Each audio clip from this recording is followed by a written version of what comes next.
पहला इंग्लिश का अखबार और दूसरा एक डिक्शनरी.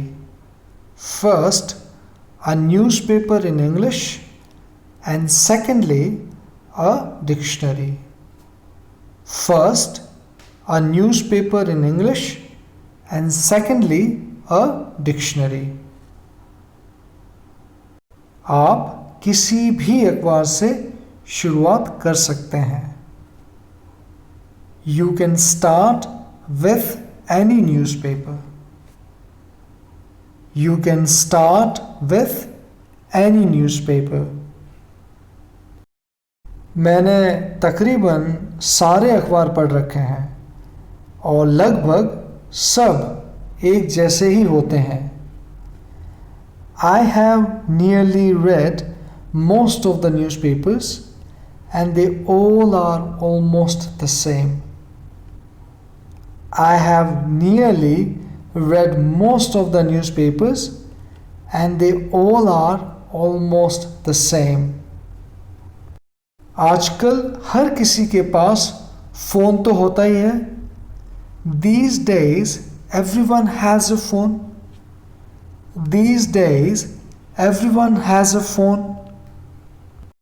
और फ़ोन में आपको डिक्शनरी आसानी से मिल जाएगी.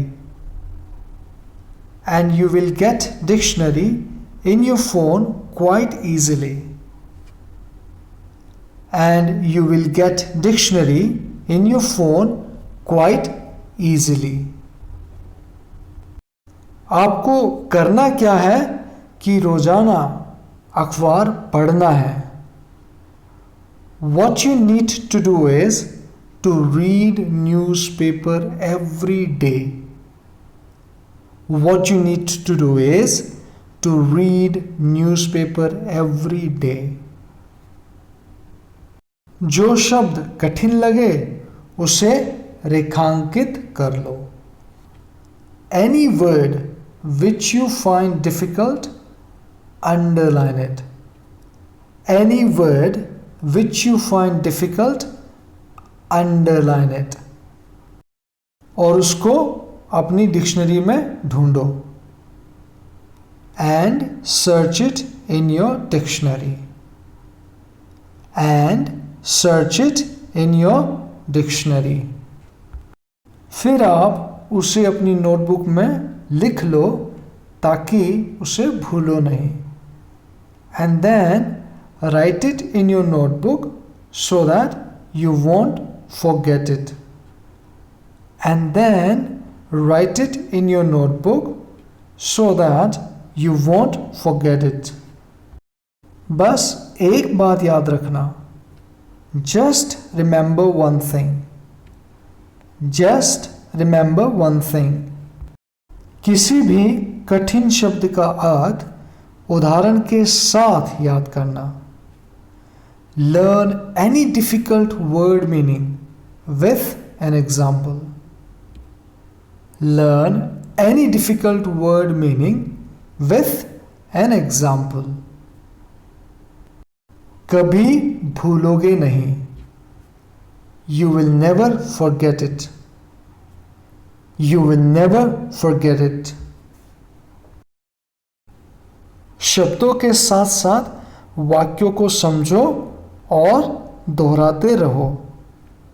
Learn phrases along with word meanings and keep revising. Learn phrases along with word meanings and keep revising. अखबार को जोर से पढ़ना ताकि आपकी शब्दों पर अच्छी पकड़ बने. Read newspaper aloud so that you have a better grip on words. Read newspaper aloud so that you have a better grip on words. इससे आपका उच्चारण भी अच्छा हो जाएगा. With this, your pronunciation will also improve. With this, your pronunciation will also improve. अब बात करते हैं जो सबसे ज़्यादा ज़रूरी है, और वो क्या है? इंग्लिश में बोलने की. Now let's talk about the most important part, and that is to speak in English. Now let's talk about the most important part, and that is to speak in English.